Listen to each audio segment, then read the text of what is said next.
All right, guys, wrapping up chapter 15 and moving on to talking about big data. As consumers began using the internet more and more, marketers entered the era of big data. Everybody's searches, browsing, and purchases on the internet were recorded and saved by the sites that they have visited. I'm sure you have experienced the evidence of this just by scrolling through your social media feeds or by searching for things on your computer or on your smartphone. It's not even really hidden all that much anymore that you're being tracked when you're online. Marketers now have access to a massive amount of data, including their own data on consumers who bought their products online, keeping track of your phone number, your address, the things that you've bought. That's first-party data. That's stuff that they themselves have collected and own. There's second-party data, which is the data on consumers that have bought from a retailer. So they get information from the various places that you buy their products or services. And then third-party data, data that was aggregated by data management platforms by means of cookies on people's browsers. So whenever Google or Apple or whoever else is tracking you, that information is made available to various companies for a price. Marketers aided by data analytic experts and data scientists were able to analyze huge amounts of data to define their market segments more precisely and gain valuable insights. So they now have all this information on the sites that you've visited, the things that you've looked at online, the products that you're interested in, and they're able to make some educated guesses about who you are, what your value systems are, the things that are important to you. And, of course, knowing some things about you in your particular, your basic demographics and all of that being added in as well. Now, from audience segments to individuals, the evolution of how we've done this over the past 15 years or so. In 2007, two innovations have transformed marketing. There's the introduction of programmatic buying and selling of digital ad inventory. It revolutionized marketing from targeting broad market segments to being able to target individuals. No longer are we trying to reach out to a certain type of audience. We're now trying to reach out to you and people very, very much like you.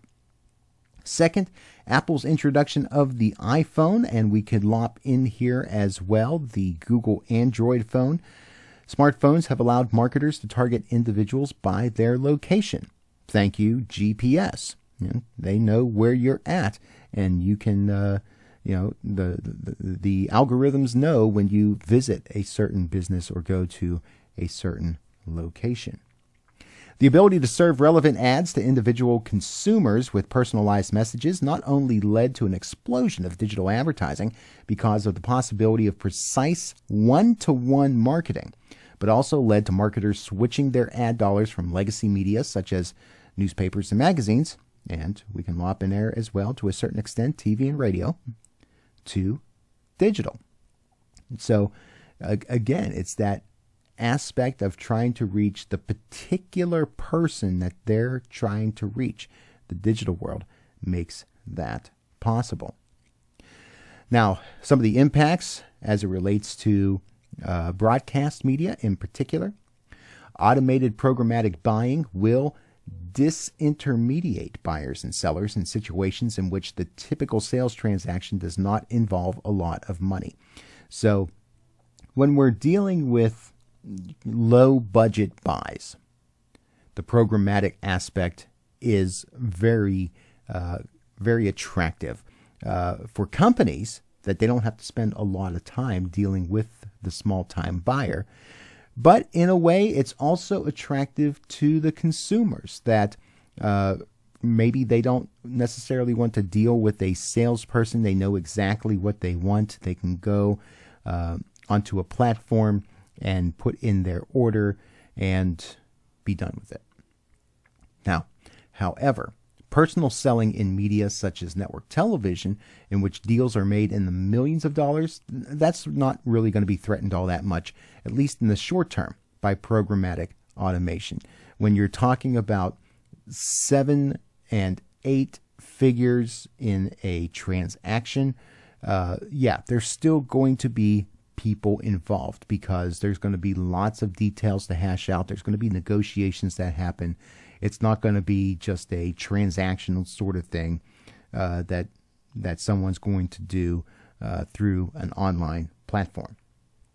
Local media selling, however, especially in mid-sized and small markets, not really going to be affected by automation because advertisers are these advertisers that would run on these sorts of platforms, they're not really going to be that sophisticated. They're not going to understand programmatic buying.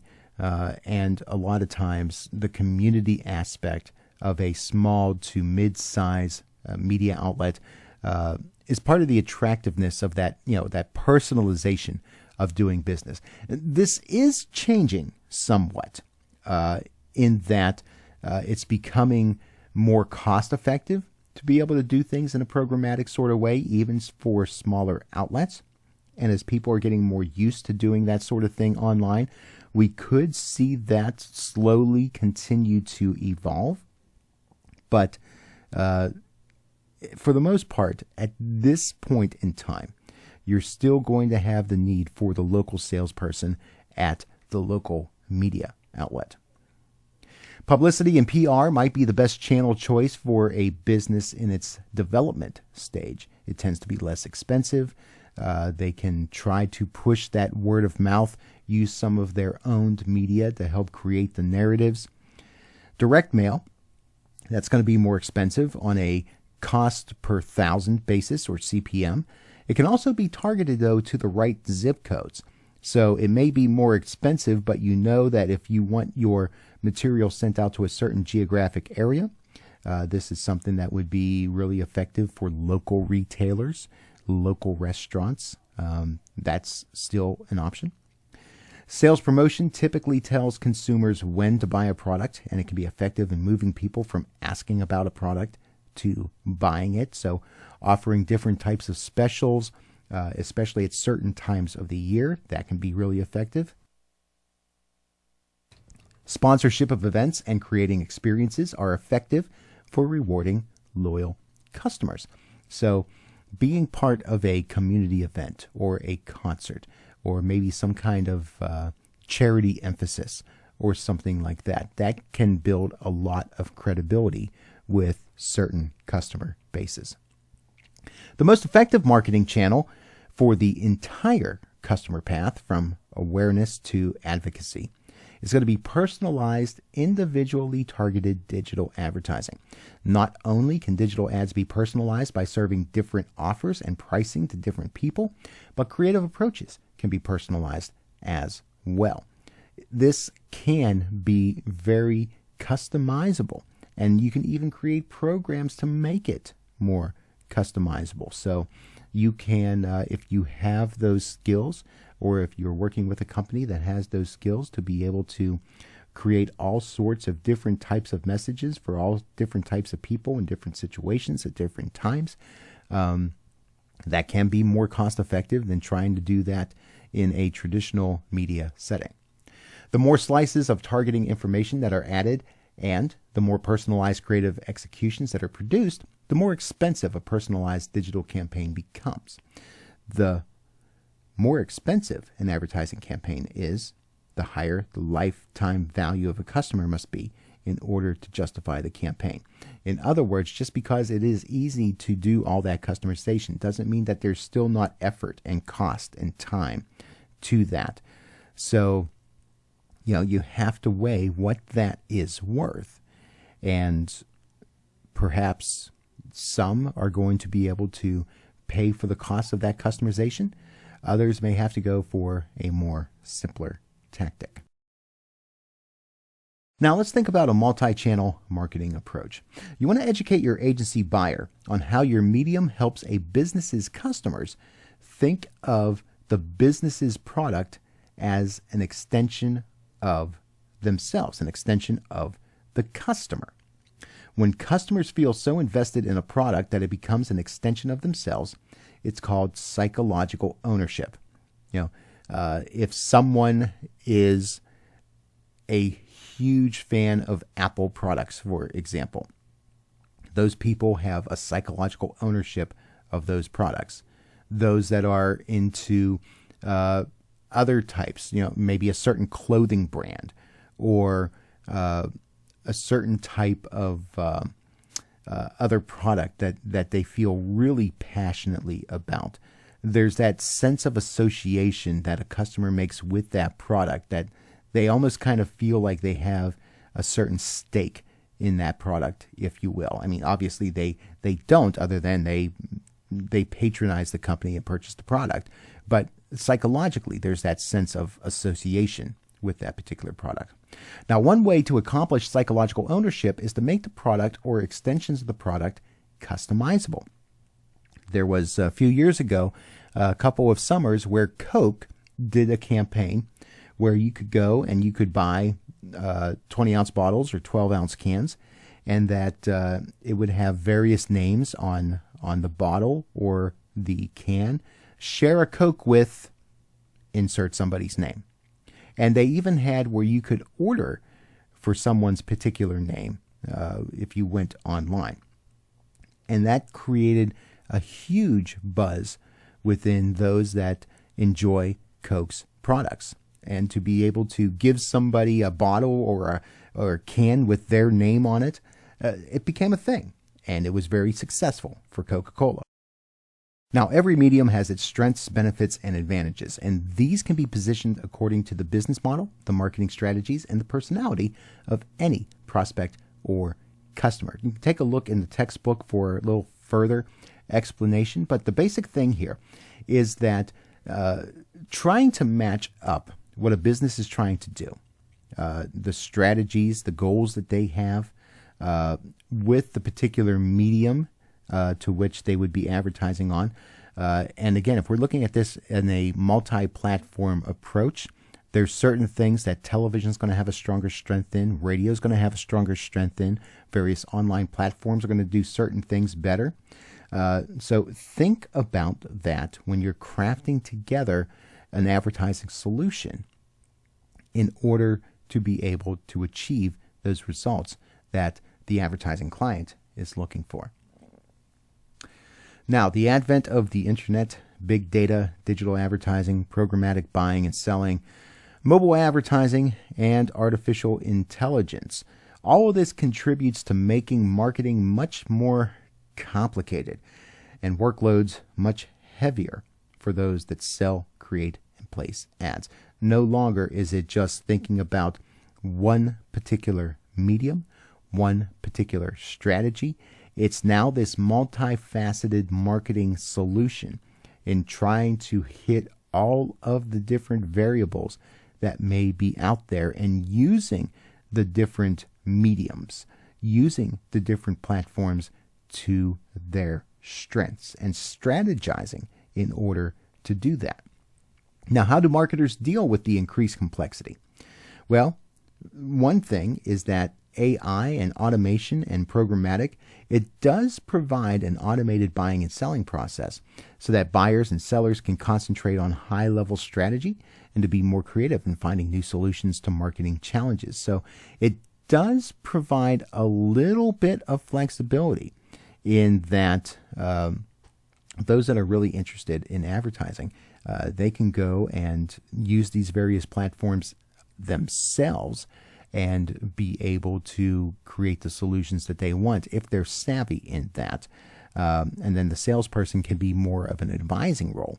But in general, we're looking at people being more invested in some of the higher stakes sorts of advertising campaigns when it comes to the personal aspect of dealing with business. Now, it doesn't mean that we're taking the personal out of all of the smaller advertising, but it does mean that there are some things that can be self-service with a little bit of help, kind of like when you run through the self-checkout at Walmart, if you will.